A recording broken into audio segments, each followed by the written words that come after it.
ദയവായി ഒരു കാര്യം ശ്രദ്ധിക്കുക. രാഷ്ട്രീയമായി ആർക്കെങ്കിലും ക്ഷതമുണ്ടാക്കാനോ മറ്റാർക്കെങ്കിലും നേട്ടമുണ്ടാക്കാനോ വേണ്ടിയിട്ടല്ല ഈ പരാതികളുമായി ഞങ്ങൾ മുന്നോട്ട് വരുന്നത്.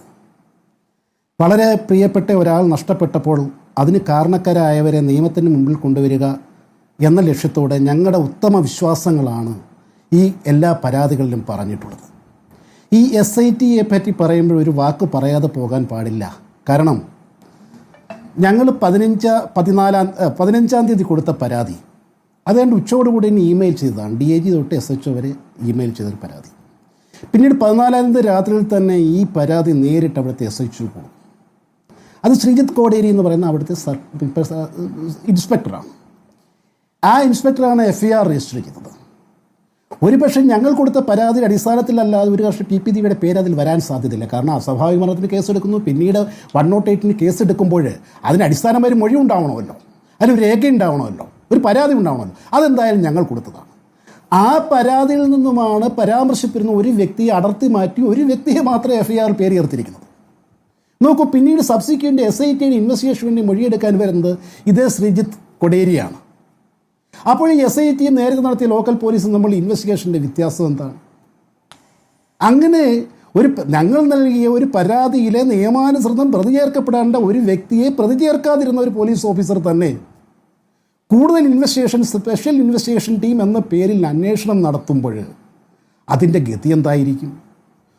ആദ്യം എടുത്ത കേസ് അസ്വാഭാവിക മരണത്തിലുള്ള ഒരു കേസ് എന്നതായിരുന്നില്ലേ അൽപി നായർ? അസ്വാഭാവിക മരണം ആദ്യം കേസെടുക്കുന്നു, പിന്നീട് നിങ്ങൾ പരാതി കൃത്യമായി ഒരാളെ ചൂണ്ടിക്കാണിക്കുന്നു, അവിടെ പ്രതി ചേർക്കുന്നു. അതെ, 2 പേർ കൊടുത്ത പരാതിയിൽ ഒരാൾ മാത്രം പ്രതിവർഗത്തിൽ FIR ചേർക്കുന്നു. ഇവിടെ ഒരു കൃത്യമായ നിയമലംഘനം ഭാരതത്തിൻ്റെ സുപ്രീം കോടതിയുടെ ഭരണഘടനാ ബെഞ്ചിൻ്റെ അനുശാസനമാണ് ഇവിടെ ലംഘിക്കപ്പെട്ടിരിക്കുന്നത്. ഒരു കൊഗ്നിസബിൾ ഒഫൻസിനെ പറ്റി ഒരു പരാതി ലഭിച്ചാൽ അവർക്ക് മറ്റ് മാർഗങ്ങളൊന്നുമില്ല. അവർ FIR രജിസ്റ്റർ ചെയ്യാൻ നിയമപരമായി ബാധ്യതയുള്ള ഒരു പോലീസ് ഓഫീസറാണ് പരാതിയിൽ നിന്ന് ഒരാൾക്കെതിരെ മാത്രം പ്രതി ചേർക്കണമെന്ന് ഒരാളെ ഒഴിവാക്കുന്നത്. നോക്കൂ, ഞങ്ങൾ പറയും ഇതിനകത്തൊരു വൈഡ് ആംഗിൾ, കോൺസ്പിറൻസി ആംഗിൾ ഉണ്ട്. വെറുതെ കയറി ഒരു ദിവസം വന്ന് പ്രതിയാക്കപ്പെട്ട വ്യക്തി ഒരു പ്രസംഗം പറയില്ല. കാരണം അവരുടെ അധികാര പരിധിയിൽ വരുന്ന ഒരു കാര്യത്തെപ്പറ്റി അല്ല അവർ ആവശ്യപ്പെടുന്നത്. പെട്രോൾ പമ്പ് എന്ന് പറയുന്നത് ജില്ലാ പഞ്ചായത്തിൻ്റെ പരിധിയിൽ വരുന്നൊരു സംവിധാനമല്ല.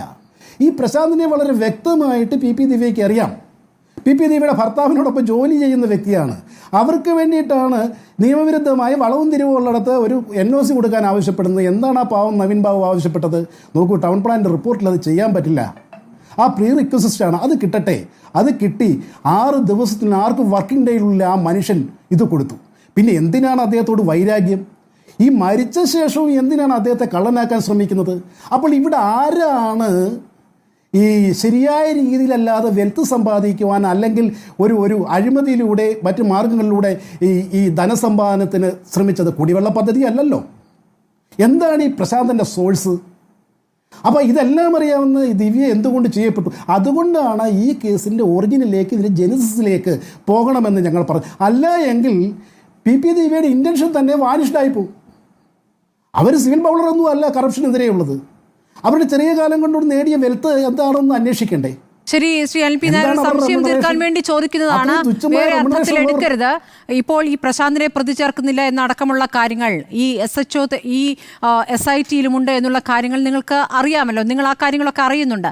പക്ഷേ ഇപ്പോൾ ഈ CBI അന്വേഷണം എന്ന ആവശ്യത്തിലേക്ക് അല്ലെങ്കിൽ SITയുടെ അന്വേഷണം ശരിയായ ദിശയിലല്ല എന്നൊരു പരസ്യ പ്രതികരണത്തിലേക്ക് എത്താൻ അല്പം വൈകിയോ?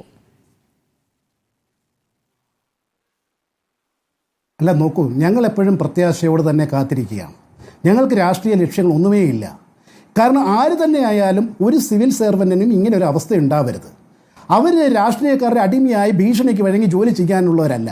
ഇൻറ്റഗ്രിറ്റിയോടെ ജീവിക്കാനുള്ള അവകാശം, ഞാനെന്താ പറഞ്ഞത്, ആർട്ടിക്കിൾ 21 ജീവിക്കാനുള്ള അവകാശം വെറുതെ മൃഗത്തെ പോലെ ജീവിക്കാനല്ല, പൂർണ്ണമായ വ്യക്തിത്വത്തോടെ, വ്യക്തിസ്വാതന്ത്ര്യത്തോടെ, ഇൻറ്റഗ്രിറ്റിയോടെ ജീവിക്കാനുള്ള അവകാശമാണ് ശ്രീ നവീൻ ബാബുവിന് നഷ്ടപ്പെട്ടിരിക്കുന്നത്, അദ്ദേഹത്തിൻ്റെ കുടുംബത്തിന് നഷ്ടപ്പെട്ടിരിക്കുന്നത്. ആ ജീവിക്കാനുള്ള അവകാശം നഷ്ടപ്പെട്ടവരുടെ നിലവിളി മാത്രമാണ് ഞങ്ങളുടെ പെറ്റീഷനിലുള്ളത്. ഞങ്ങൾ ഈ ഭരണഘടന അവകാശപ്പെടുന്ന, അനുശാസിക്കുന്ന ഒരു നിയമപരമായ സംരക്ഷണം മാത്രമാണ് അവകാശപ്പെടുന്നത്. ഞങ്ങൾക്ക് ഭരണമില്ല, അധികാരമില്ല. പക്ഷേ ഒരു കുറ്റവാളിയും അധികാരത്തിൻ്റെ തണലിൽ രക്ഷപ്പെടരുത് എന്ന പ്രാർത്ഥനയുണ്ട്.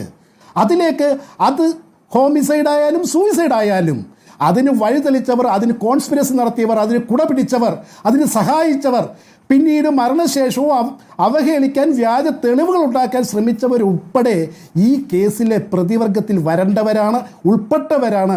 അവരെ ബഹുമാനപ്പെട്ട കോടതിയുടെ മുമ്പിൽ എത്തിക്കണം എന്നൊരു ആഗ്രഹം മാത്രമേ ഞങ്ങൾക്കുള്ളൂ.